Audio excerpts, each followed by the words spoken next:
Yeah, baby. StreamYard and let me know that I'm live. Now I just gotta wait for YouTube to let you know that I'm live.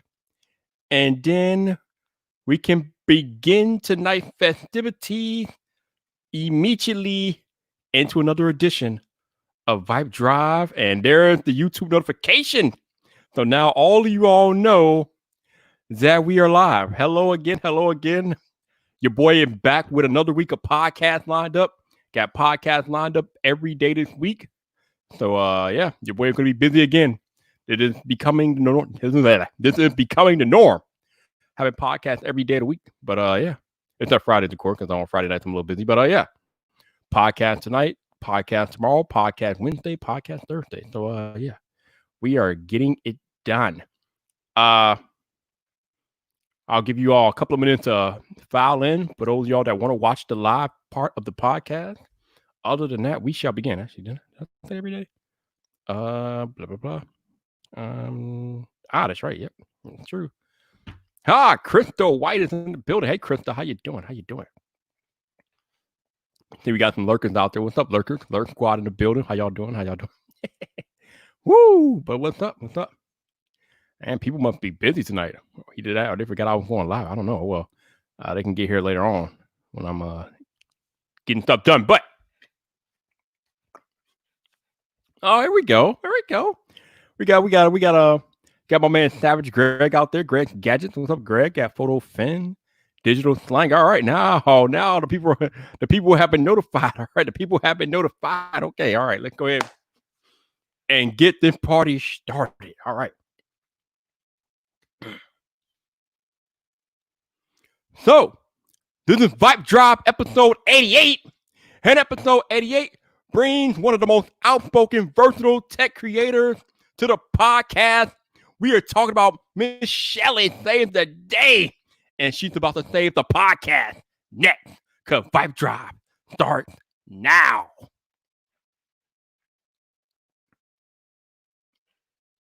What's up, people? This your boy Viper, the man about tech. And welcome back to another episode of VypDrive. This is the podcast about tech, hosted by the man about tech. And I'm about to bring the fire into the podcast. We got one of the most outspoken, versatile tech creators on the platform in the building tonight. We got Miss Shelly Save the Day. Hey, Shelly, how you doing? Hey, I don't know if I deserve that intro, but I'll take it. Thank you. You are definitely deserving. You are very, very welcome. How's your evening going so far? It's going. I got a new bottle of truth open. I'm ready. I'm ready for whatever. Ooh, she not playing no games with that bottle of truth. She not playing no games. Nope. Well, I didn't know what we're talking about, so I'm like, I am prepared for everything. All right, nothing like being prepared. Nothing like being prepared. But we're gonna start off. We're gonna start this off with a softball, the same softball I throw to everybody when we first get on the podcast here. I want to know, Shelly, what brought you to YouTube? Actually, it's really funny that you mentioned this because I literally I was taking a page out of your book and I did a almost 3-hour live stream a few days ago. And I was talking, this was on Friday, right after I got off your live stream where you were talking with Andrew from Deity Mics and the origin stories behind that and being at Aperture and then breaking off. And so I was like, wow, people have asked me because I had done an interview with someone earlier in the day and then I had to do a different interview with someone else. And I was like, I had to tell my origin story twice in a 24-hour period. I really should finally make a video about this and just kind of tell people my origin story. So I went on live and I did origin stories and online trolls and toxic social media success. So I talked for 3 hours about my origin story, but the long story short is I tried out for a dance team. They kind of looked me up and down, said, you need some makeup help, go learn how to do makeup. I bought some makeup and I didn't know what to do with it. So that was my first thing into YouTube, was learning about how to do this for this dance team that I was auditioning for, and then kind of staying in the world, being immersed in it, and then deciding that maybe it was something I was going to toss my hat into the ring for.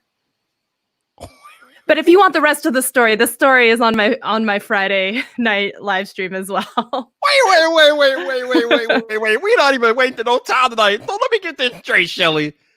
You came to YouTube because you tried out for a dance team and they looked at you and they're like, you need to learn how to apply makeup. Is that what I'm talking about? Oh, yeah. The coach did a full look you up and down and was kind of like, no, you need to learn how to do this. And I was like, okay. So, Wow. I know. It was a different time, man. It was a different look than anything I'd done, obviously, before. They have a very specific look they're going for, but they weren't wrong. All I ever knew, like, Instagram brow was not a thing back then. Eyeshadow for me was not a thing back then. It was literally like eyeliner, lip gloss, some blush. And this lady was just not having it. She was like, no. Damn, that is harsh. That's harsh. Yeah. Okay, so you started off with makeup and beauty and content like that, but somewhere along the way, you decided to make the transition into a technology. So how did that transition come about? Maybe more importantly, why did that come about? Yeah, so the channel that you see today is actually my third channel at the time. So I made a video. I was starting to do this beauty box subscription unboxing thing, which was getting to be a big thing at the time because I knew I wasn't talented enough at makeup, obviously, to teach people in a tutorial way how to do it, but I could have opinions on things that came out of a makeup subscription box. So I was doing this. I did a couple videos and then I went to a friend's house and I was telling her, oh yeah, I'm thinking about starting a YouTube channel. And she was so excited. She's like, oh my God, we should do one together. I want to do a YouTube channel. So that became the second channel where we mainly did beauty box subscription unboxings and some like fun haul videos. And then it was probably 9 months into it where she kind of wanted to do more like skincare tutorial based. And I wanted to talk about technology and editing and different things like that. And then we ended up being kind of divided on that. So we both ended up splitting off into our own channels. And that's when this channel that you know me for is really came into effect. And then that's when I really started branching out and talking about more things like tech and iMovie editing and all that good stuff. All right. So me and you have had this conversation before, but listen to the podcast, and a lot of people will probably listen to this podcast that maybe have not interacted with one of our previous conversations. For the people, so for the people that are listening tonight and who will be listening on audio only at some point, Shelly, what is it that got you into technology per se? Because we have talked about before about the lack of women in tech, but obviously that does not apply to you.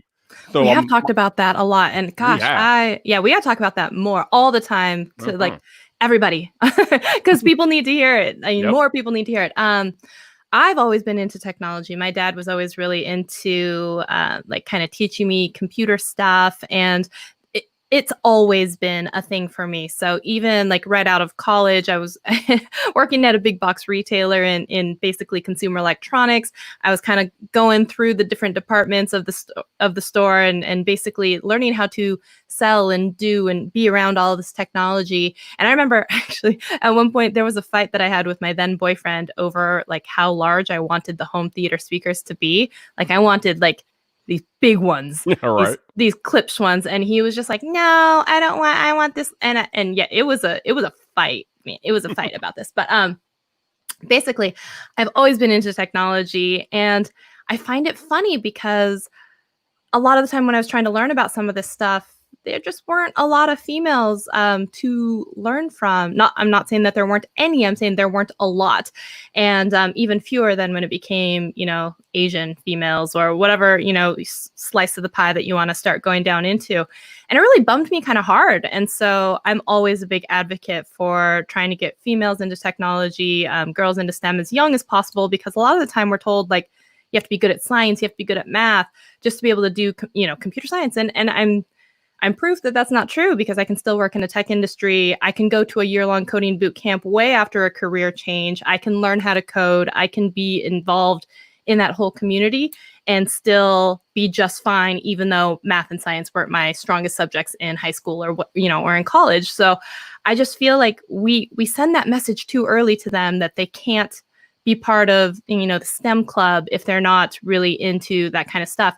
And it's okay. Like it isn't just hey, if you happen to like computer science that you're like a nerd, because that's not true. It's like, hey, you like Facebook or Twitter or TikTok or whatever it is. That's all technology. It's all databases. It's all, UX and UI and, what happens with this user behavior when you push this button, and why do they make the color blue versus, red, and what kind of emotion does that evoke? And all of that is computer science. And yet we kind of tell people like, oh, if you're not good at science, or you don't really know this this algorithm, and you don't know the big O of notation of this, then you're never going to make it as, anything in tech. And so I'm definitely, because I was also then a late bloomer into the computer science world, and because I was tired of going to the bathroom and having the lights turn on because I was the first person in there of that gender for the day. I will always, always, always, always be a cheerleader for women in tech. So anything I can do to further bolster that message, I am all about it. So yeah, but lifelong obsession for me. And now I'm hoping more people will hear that it's cool. It's cool to be around tech and gadgets and all that good stuff. See, this is why I love talking to you, because I can tell how passionate you are about women being in tech and the unfortunate lack of women that aren't in tech. And like you said, sometimes it starts off at an early age. Women are just steered away from tech for whatever reason, but it's okay for women to be interested in tech. There's nothing wrong with more women being interested in technology, and we should definitely be nurturing those instincts if they are interested in tech at an early age. I mean, I don't know why we have this stigma about women in tech, but there's no issue, and there should be more women in tech, definitely. Yeah. Well, and I think, it does go both ways too, because then you start to see some of those positions that are more traditionally held by females that then all of a sudden some of the men get gruff for if they want to go into nursing or they want to go into teaching and they want to go into, some of those positions. So it can cut both ways, but I just feel like really for girls, so it starts young. It starts really, really young that, they can't even sometimes offer computer science courses at high schools and middle schools because there aren't enough people to even teach them. So even when like Hadi Patovi, was doing like code.org and Hour of Code, and even if they could find teachers who are willing to teach it, then of course they run into, well, we don't have equipment and we don't have, like there's just so many obstacles that are already start to come. So it's just, I do get really passionate about that because I really feel like girls are sometimes pushed into categories in which they are not necessarily needing to be because of, oh, you're a pretty girl, you don't need to worry about that. Or, oh, you don't have to do something because, why are you looking at that? So anything I can do to help females realize, hey, if you like being on TikTok or, hey, you like being on Twitter, if you break it down, it's all computer science. And if you can kind of like explain it to people that way, it's like, hey, it's just, this is a CRUD algorithm here where you're talking about, can you update and delete and paste these things in? And what does that really mean? And then they're like, oh, wait, yeah, I do that. I do delete a tweet. I'm like, great. You know what you're doing? You're doing computer science and interacting with UI, and it's all interacting with the database. So you're a computer scientist just by using Twitter. Imagine that. So yeah, that is pretty cool, but I'm just glad that we have like more like tech programs like STEM for the youth, especially for getting females to be more interested in technology at a young age, because we know that young people are so impressionable, and if you can get them in at a young age, then that's where it really begins. So I'm glad that people are like you are out there making YouTube tech videos and things like that. So big shout out to you. It is only where it begins, because you got to keep people and you got to retain them. And there's a whole other talk that happens about, retention and why people leave and how often they stay before they leave and the conditions in which they leave. So there's a lot of work to be done, but yeah. Yep. Oh yeah. Oh, we are well aware. So as I go up and down your YouTube channel, I see we see the iMovie tutorials, we see the how to grow on YouTube things, and we see other different types of tech. So I don't know, as you know, being a coach, if you want to grow on YouTube, you gotta have like a sort of a niche. But looking at your content, I don't know if you really have like a niche. So I know, right? I know. So I guess the question is, are you leaning towards a particular subject area, or are you still trying to figure all that out? Mine is do as I say, don't do as I do. Okay. Because I made a conscious decision a while back that the subscriber count I knew was going to go much, much, much, much more slowly, because I was trying to do all of this variety content. And I did all the things that all those YouTube guru type people will tell you not to do. Like I had a variety channel and I was doing beauty box subscriptions and iMovie and then a camera review, and it was all over it was all over the place. I am still getting over the repercussions of that, and it's 3 years later. So it is one of those learn from my mistakes, people. Do not do this, because actually I got pulled up as an example at Vid Summit this last year. I know you weren't there this last one, but Tom Martin, who has a great channel, and he's a coach as well, and he has great, lovely accent. And so even when he's like telling you you're an awful garbage person as a creator, you're kind of like, okay, but it soothes the pain a little because I like the way that you're telling it to me with your accent. So he he brought up my channel a long time ago in a Facebook group. He had asked for people to volunteer their channels as a maybe we've done something right, maybe we've done something wrong type of thing that could possibly be included in a presentation. And so a million people are like, yeah, use my channel, sure. And I was like, whatever.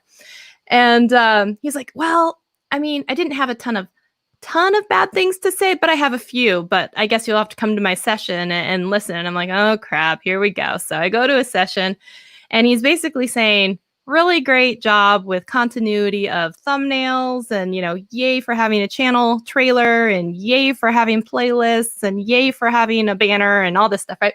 He's like, but, and I'm like, oh goodness, here's the humongous bubble butt that's coming, right? And he's like, but, he's like, you've got this playlist for Instagram hacks. And he's like, if I needed Instagram hacks, there are entire channels dedicated to Instagram hacks. I don't need you for that, right? Or do I need you for that? And then he's like, and then the next thing you have is iMovie tutorials. And he's like, there are entire channels dedicated to just that. What would I need that for? And I was like, okay. And I'm like, and seeing where you're driving this bus, but let's just keep going down the 55. And he's like, okay. And now next, you've got this one about miscellaneous. And he's like, I don't even know what to do with that. And I'm like, thank you. Thank you for that. And he's like, if you don't pick a lane and stick with it, like, don't be surprised that you're not growing, but otherwise you're a lovely person. And I was like, thank you. Remove this dagger from my heart. But like, I get it. And it is true. So there's a lot of truth to what he was saying, where my content is so varied because I, like everyone else, like to think, oh, I'm a multifaceted, individual with all these different sparks of my personality, and I'm going to express them all. And my channel has suffered for the past few years because of it. So it is one of those now. My husband could tell you I have talked his ear off relentlessly about, I've probably had 4 existential crises at the time of like, who am I?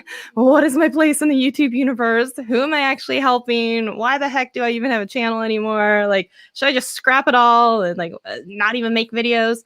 Oh, he's listened to that story multiple times, So it's still something that I suffer and deal with. I do have this playlist, but I am now trying to realize, like, if I go back and look at my analytics, it is iMovie, maybe Final Cut Pro, iMovie, and then like there's a couple of rando like videos that popped off pretty well, and then it's like YouTube-y stuff. So it's mainly, those are the only 2 things that people would really come to my channel for, is sometimes YouTube advice and sometimes like iMovie, mainly iMovie advice. So now I'm starting to kind of like turn my content and be like, hey, if that's what people are gonna need and do and see, as my channel is utilitarian as it is, because for a long time I was trying to be like, I even did a podcast episode being like, I'm more than a subscribe button, because it has been continually the #1 video on my channel. It's brought the most subscribers, it's brought the most questions, it's brought the most watch time, and yet I still was kind of like, I don't know. And now it's just like, maybe that's just who I am. I'm just gonna have to do it. I'm just gonna have to suck it up and do that. And for all these other types of videos that don't fit that narrative, put them on other channels. Yeah, I know how difficult it is to like remove yourself from the box, right? Because as creators, we want to be multifaceted. Like you said, we want to be able to do multiple things and cover multiple topics, but YouTube just does not allow for that. Well, it allows for that if you don't care about growing your channel. But if you actually care about growing your channel, then it doesn't really allow for that, because people don't respond to that type of content. No. If you're not narrow-minded and narrow-focused on the type of content that you deliver to the audience, they kind of lose their way. So it's kind of an unfortunate consequence of being a YouTube creator. If you go outside of your lane, then people don't really respond too well. But if you can find a lane, and most importantly, enjoy being in that lane and stay in that lane consistently, you can definitely have great success on the platform. Yeah. And so now a lot of what I'm planning on doing, it's, if people want the iMovie stuff and that's what they know me for, and that's what performs best on my channel, I'm going to go and hit that hard for a while until I can break off and do, a little something that's adjacent. So that's the plan. So that's why even the last couple of videos that I have right now, they're strictly around iMovie, and they'll probably continue to stay that way for a while, except for the random YouTube advice kind of stuff that gets tossed in there. No, and But that again, you don't need me for all YouTube advice either, because one, I'm not for everyone. We've talked about that, and two, there are entire channels dedicated to nothing but YouTube advice, and you can find that front and center as opposed to going and digging through the rubble to find it on my channel. No, we're gonna get to that in a minute. But going back to the whole iMovie thing, it makes sense because especially as a creator starting out, when you don't know exactly what's gonna hit with the audience, it's a good idea to go look at your YouTube analytics, as you know, Shelly, since you're a YouTube coach. But looking at your analytics and identifying what the audience is responding to the most is probably one of the most important things a creator can do, especially in the early stages of their YouTube career, because you need to know what's hitting with the audience. So you can have a better idea of what content to put out. Because if a certain type of video hits, then obviously what you want to do is make more and more of that particular video. And for you, it's been iMovie. You said that you went into your analytics and you looked and saw what was popping off on your channel, and it was iMovie. So now you're starting to double down on iMovie. And I'm guessing if you stick with that strategy, your channel will grow. Yeah, and honestly, if you look at it, I mean, it's not even close. So you look at the top 10 or 50 videos, I mean, like almost all of them have something to do with iMovie or editing or something like that. I mean, it is unmistakable. And the CPMs aren't like the worst ever. And what I like about it versus some of the other content that I've created is that I enjoy when people tell me, hey, I made a video, or hey, I did something, or hey, I made a YouTube channel because of you, because of this content, because of what I was able to learn. And that's the whole point, is I want people to be able to, learn and create and, not have technology or editing or whatever that is be the excuse as to why they don't start a channel. So I'm trying to remove these obstacles, barriers, excuses, so people actually do the dang thing and upload. No doubt. That's always one of the best compliments we can get as a creator is when people be like, "Hey, your content helped me do this," or "Your content helped me start a channel." I'm like, wow, that is pretty cool. The impact that we can have on people's lives. Yep. So getting back to what I was alluding to a minute ago, we got to talk about something that made Shelly fiery. When the passion started coming out, when she started going hard at people, we got to get to that point. So when I had Shelly on my live stream last week, we were talking about the way she approaches being a YouTube coach, right? And the way she approaches being a YouTube coach is not to coddle people. You don't tell people what they want to hear, because that does not help you grow. So Shelly, I'm curious for you to talk more about your approach to being a YouTube coach and the fact that you don't coddle people. You don't give them what they want to hear, because that doesn't help them achieve what they want to achieve. Yeah, I think we talked about this quite a bit. And I said, I'm not the coach for a lot of people because I am not that super hand-holdy. Like, I will be your cheerleader, but I'll also tell you that a lot of what you're doing doesn't make sense and it's kind of dumb. And I think that there's a certain level of not maturity. I mean, because you kind of, if you want to work with me, you have to understand that the most efficient use of time is to not have any bullshit and just to tell you what you need to hear. Woo! And so if I come out and I tell you hey man, everything you're doing is great, and just give it time, and I'm really proud of you, that's all well and good for the feel goods, but if what you really care about is moving the needle in some significant way, then wouldn't you rather me hurt your feelings for just a minute and be like, hey, here are 5 things that you can improve on, pick one, and let's rework this and then try again, and then pick another one? Because I think for me, I would almost rather have that than someone just being like, you're doing so great, sweetie. Everything's great. Everything's fantastic. Everything you're doing, it's the best. And, I just don't want to take someone's money. And then, although we also talk, I'm not personally only responsible for their success, just like I can write them a prescription, but you have to take the medicine and do the exercises and do all the stuff that actually makes it, possible. But the truth is, I would much rather just come up to you and say, hey, your CTR is not good, or your retention isn't great, and we need to fix this, and let's look at your thumbnails. Because also a lot of people, they look at their own channel through these rose-colored glasses and they think it's beautiful. It's very Gollum, my precious, and it's just you need someone else to come in and tell you dude, your precious is kind of ugly right now. We need to make it better. Is it secret? Is it safe? Is your channel a secret? Then I guess it's safe. But if you want to actually grow and get seen, then we're probably going to have some harder conversations. And that's why I'm starting to be okay with the fact I'm not for everybody. And I think it's just because I have this need to be efficient. And I think sometimes that coddling stuff is just not efficient. It is a cold, cold world when you're precious. Is it really your precious? I know. I know that sounds awful, but it's like, it's true. Everyone looks at it and they're like, oh, it's the best thing ever. And like, you just get someone else subjectively to come in and look at it and be like, no, Susie, no.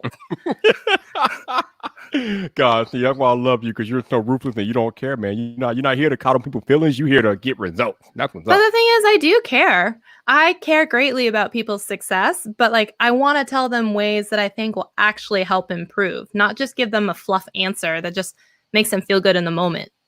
Right, exactly. So I guess that just, for some people, that's not what they want. You know, some people need it, but they don't want it.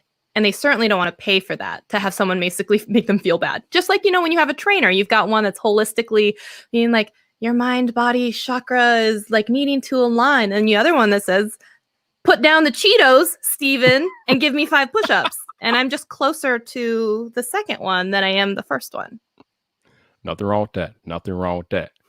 I'm curious, going back to tech a little bit, what is your current smartphone of choice? What are you rocking with these days? Oh, I have the 11 Pro Max. That's my daily driver. I like it. Do you have any other phones or just that one?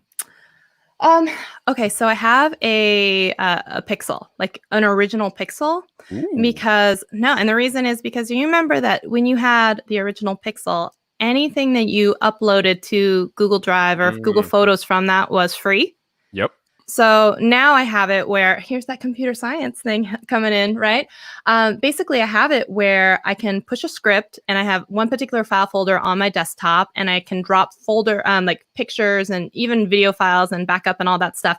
I push it to the phone, and then from the phone, it automatically uploads to the cloud. And from there, once the cloud, I can confirm that it's all there, then I delete it from my phone and I keep doing it in chunks, 32 gigabyte chunks at a time. And so basically I have however much storage I want for free of all of my video footage backup and all of my photos to Google Cloud, Google Photos for free.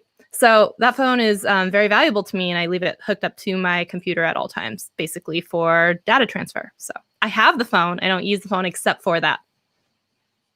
It's a gateway. It's a gateway to Google Photos for free. Hey, I mean, that was one of the selling points of the let me pronounce again.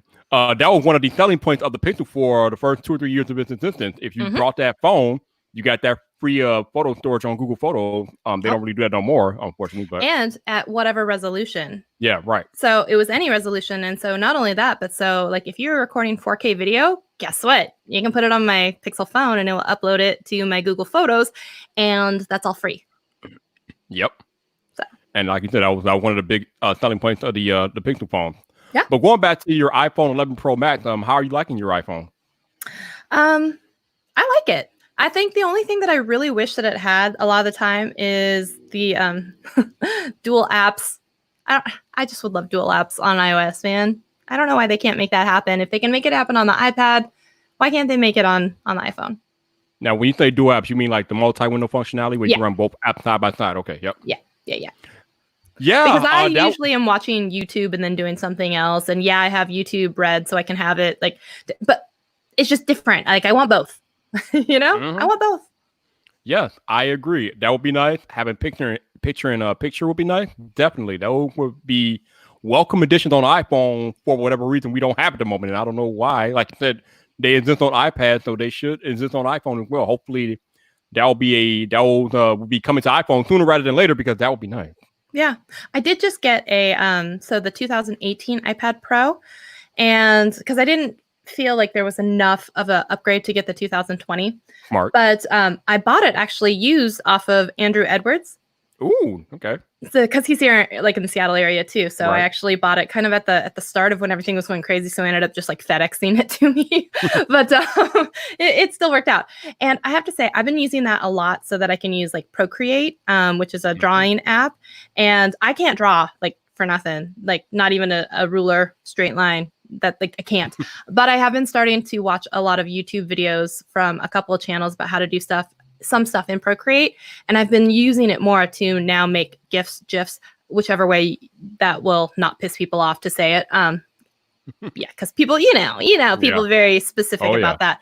So I do that, and now it's just a really easy way to then create graphics and create them for my Jiffy account.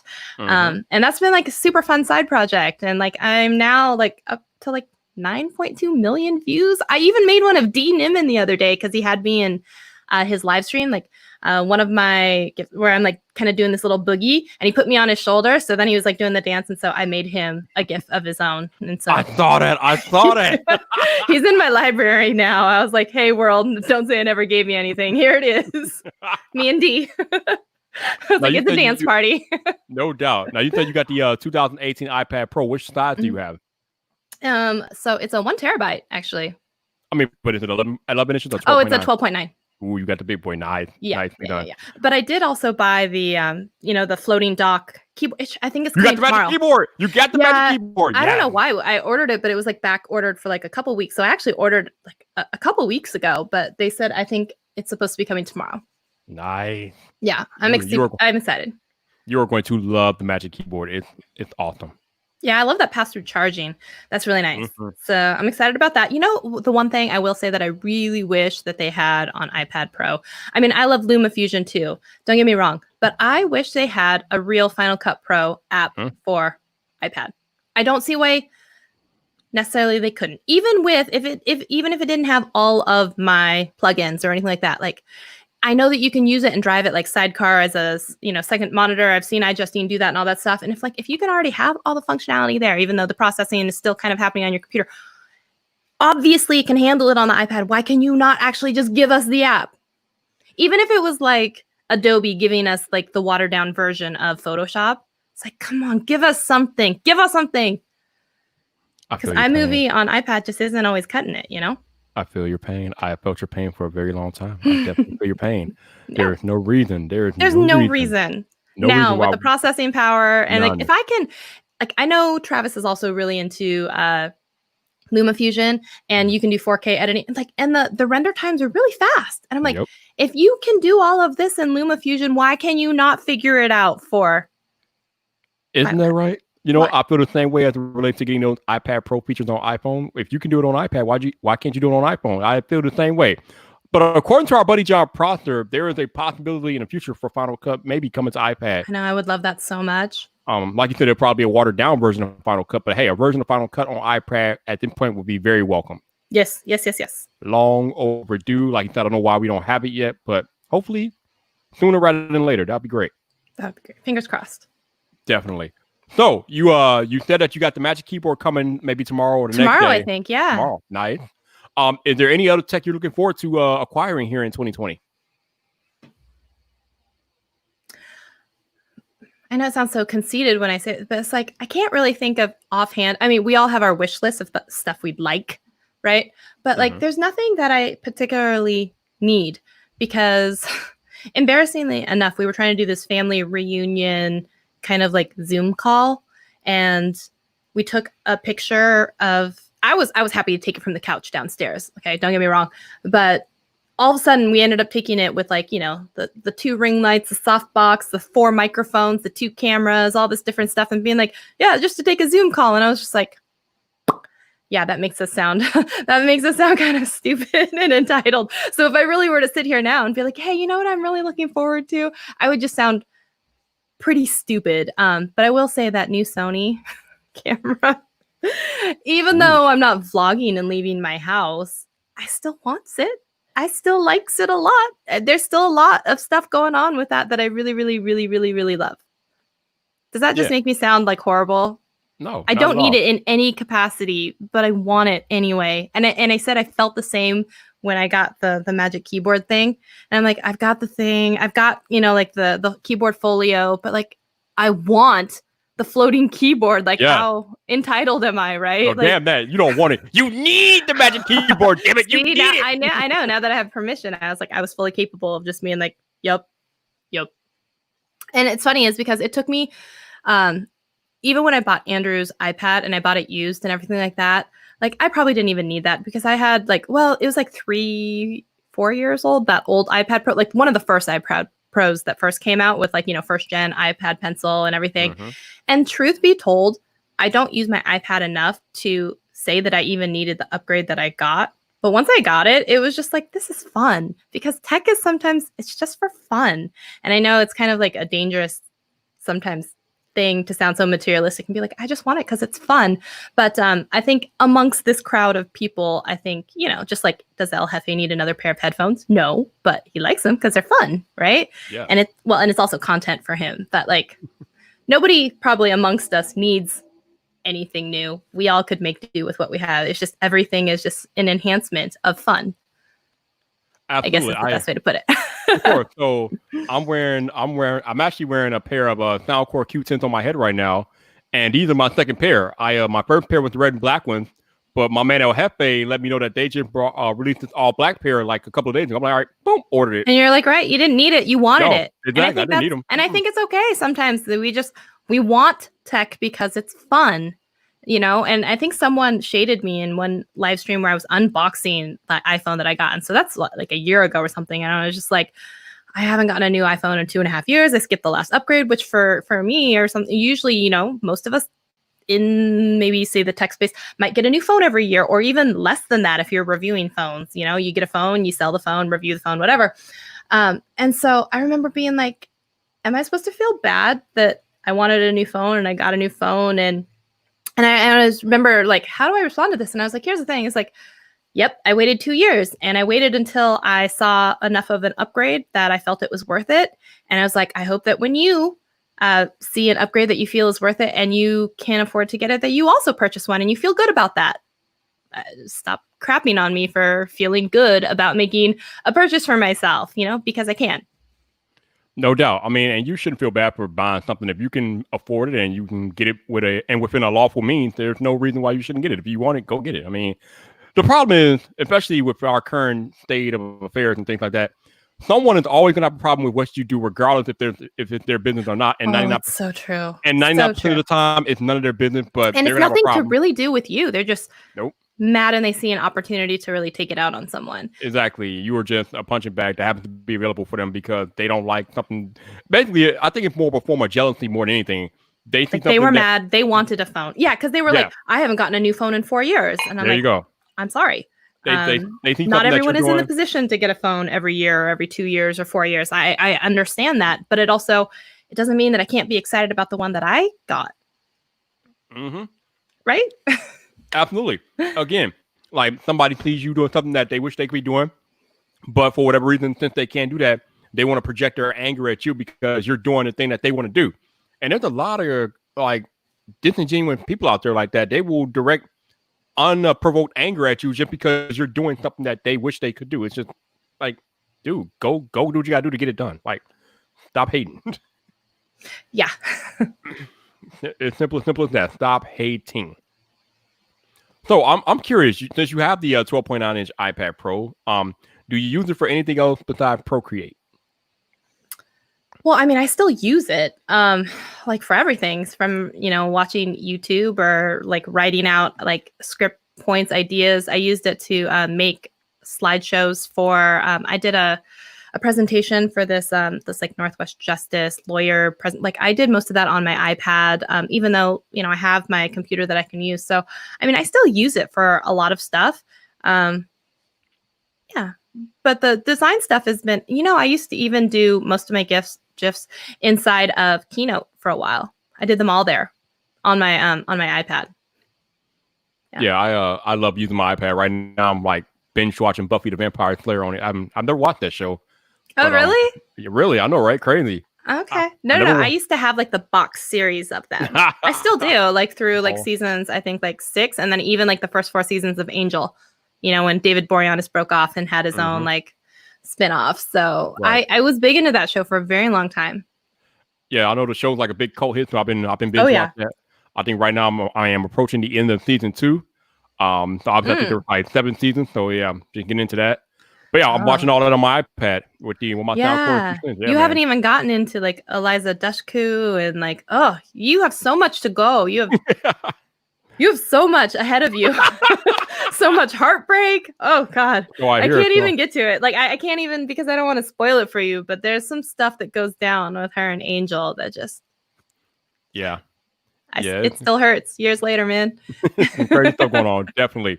But again, I'm watching all that. I'm consuming all that content on my iPad.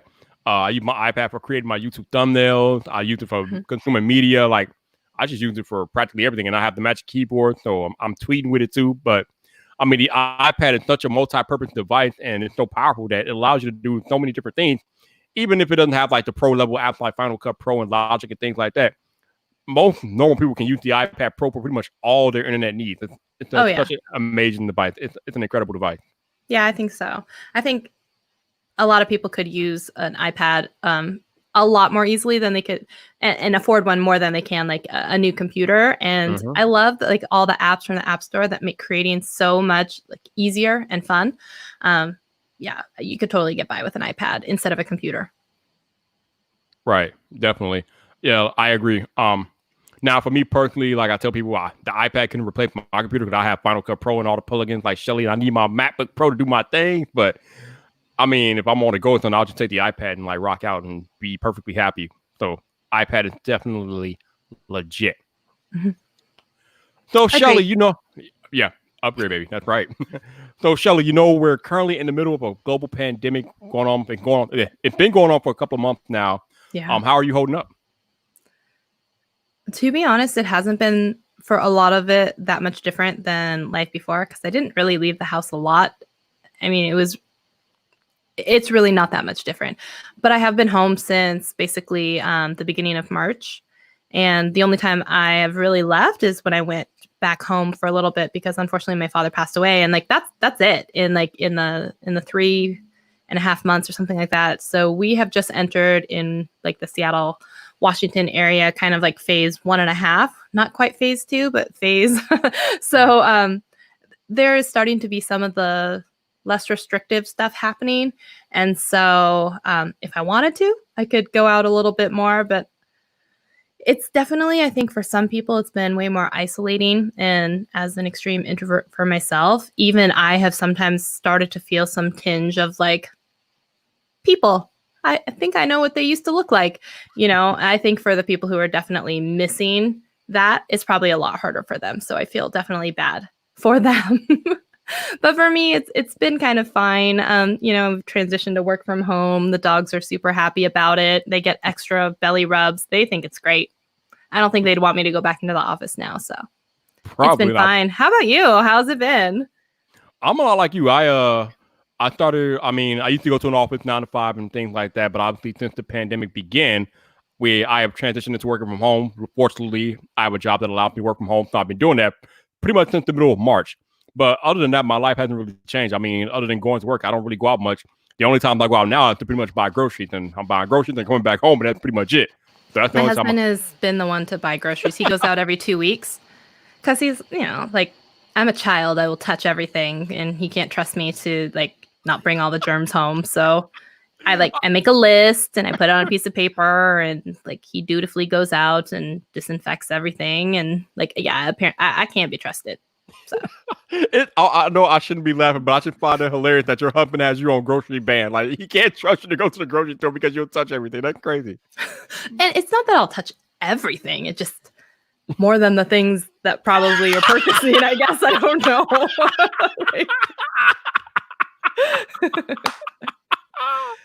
Oh boy, yeah, too touchy-feely with the grocery. We can't have that. We can't have yes. Picking it up, reading labels. What are you doing? Put it back. It's not on the list. We're not touching it. I mean, we laugh about it, but I mean, that's just natural human interaction. When you go out, you want to look at stuff, you want to read stuff. I mean, that's natural, and it's hard to like stop doing that stuff, even though we are in the middle of a pandemic. I mean, some of the things that you naturally do, you can't really just stop doing because the whole world has changed. So I understand where you're coming from, but it's just like, man, that's hard to turn off. Yeah. So I think he's just like, give me the list. You're on house arrest. You're not allowed. No, you're no going out for you. No. Shout out to Shannon for the $4.99 super chat. Thank you, Shannon. I appreciate it. Thank you, Shannon. Always important. Thank you. So, Shelly, we have kind of reached a plateau with smartphone tech, right? I mean, we got these rectangular slabs. They have like all types of communicating abilities and things like that. 5G is on the rise and all of that good stuff. But I'm curious to get your thoughts on where do you think the next big area of technology is going, right? Like I said, obviously we're pretty much reaching the end of peak smartphones. We know that augmented reality and virtual reality are out there. The wearables are on the rise, but what do you see as the next big growth area in tech? It is hard because I think we come at it from a different lens than a lot of other people. A lot of other people are, does it send text messages? Does it make clear phone calls? Does it, allow me to really keep in contact with the people that I want? And then there's that next level of people who are interested with, if I take a photo, what does it look like?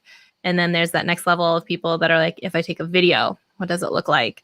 And it's tough because even trying to appeal to the people who really care most about video and photo, some people, they don't care as much about that, and they wouldn't see the difference between a 2018 smartphone camera and a 2020 smartphone camera. So it's harder to justify some of these flagship prices of phones that you're starting to see brands maybe not be able to sell that many units of, because people are like, hey, the iPhone that released at $699 or whatever it is good enough, or it's great, or it's better than what I had because I haven't upgraded my phone in 4 years. So I think the demands that they have for their next phone upgrade is less than the expectation that you and I might. So we care about, 4K shooting 60 frames or 120 frames a second and being able to process all of that and not completely kill the phone and the battery. And we care about the crystal clear quality of the macro lens when we have our digital photography. They care about, does it work? If some companies actually care most about having a phone that can still serve up pretty good quality codec video for chat, like in WeChat or in some of those for international countries that don't always have even access to 3G versus 4G and 5G internet connections. So what they care about most is being able to have a phone that can still handle that codec and be able to have that video quality without some of the, buffering that has happened. So I think it's hard when you say, what does the next great smartphone look like? Because it's like, who is the audience that you're trying to say who that smartphone is for? So if it's you and I, we want, the 4K crystal clear quality, 20 megapixel, camera with optical zoom, not digital zoom, with enhancements. And we want the low light mode, and we want the ability for Filmic Pro to finally give us what they gave us at the Apple preview event. Ooh. And give us the stupid thing with the 3 cameras. Ooh. Like we care about some of this stuff. And then, the other people are just like, hey, I want to know that, like, hey, when I'm taking video and I snap a photo in it, like, this is amazing, mind-blowing technology. I can do that, and it's still going to look fairly decent. And I can make phone calls and get my email and send text messages. I think the biggest thing is it's going to be kind of that price war, like what you can get for the dollar amount. Like who's going to be in the next smartphone race to that $699 price point where people start to feel comfortable before they get into that $1,500 flagship. People don't want to spend that, especially if they're upgrading every couple of years or something like that. So it's going to be the race to who can make the best mid-priced phone with the highest level features that we've already come to expect in very expensive phones, is my 2 cents on that, is my opinion on that. Yeah, that has definitely already started this year. I mean, there is a fierce battle going on down there in the mid-range smartphone game this year. I mean, we got TCL, Apple, Samsung. I mean, they are all down there trying to get cut out their piece of the pie. So, that battle has already started. Shout out to Michael Southhurd Jr. for the super chat. Thank you, sir. Appreciate you coming and rocking out with us today. And also, thank you to Matt. Sorry, I interrupted you. Hey, I just happened to see someone pop up and say D. Niman. D. Niman is in the chat. What's up, D. Niman? How you doing? Also, shout out to Matt McCourt for the 513 super chat. Thank you, sir. He says, Viper, you or anyone else have an issue with the new 16-inch MacBook Pro shutting down due to monitor driver issues? I don't use mine. I don't use the monitor with mine, so I can't really speak to that. I don't have a 16-inch MacBook. I haven't upgraded. We were talking about this. I'm like on a 2015, yeah. But I still have an SD card slot. Hey, that is like one of the rare commodities. That is the rare commodity that everybody wants right now. They want the MacBook with the SD card slot, so you might want to hold on to that. I don't know why that's so hard for them to be like, oh, People want an SD card slot. I digress. Sorry. It's all good. All right, so you were talking about the next big advancement of smartphones and seeing what could be done at the mid-range game.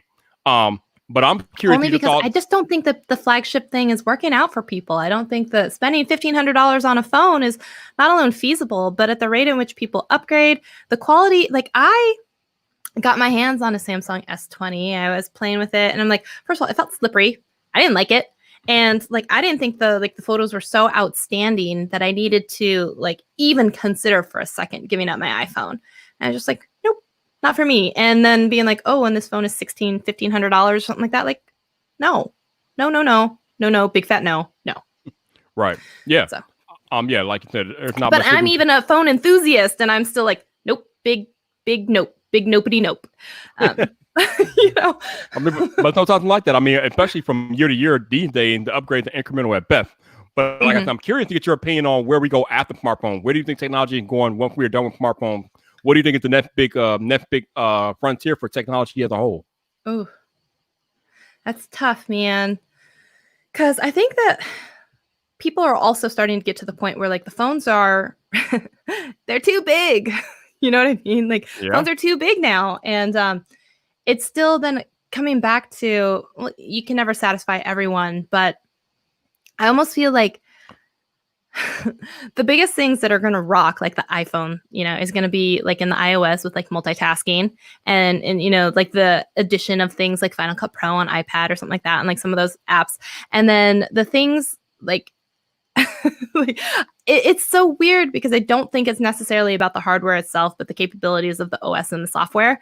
So sometimes I feel like if you think about it, unless they're going to improve battery life, unless they're going to improve like just random stuff like that, there's nothing that's going to be so incrementally, like even if you look 2018 iPad versus 2020 iPad, like the tech specs were not so spectacular that you were like, hands down, absolutely have to switch. Like, at least it wasn't like that for me. When I looked at it, I was just kind of like, some augmented reality, a little bit of an upgrade. It's not enough to move the needle for me to be like, yep, gotta have that. And so I feel like we've gotten a little bit saturated and a little bit like burnt out on like you've gone as big as the screen can go. So I don't think that having a bigger screen is going to be the next best thing.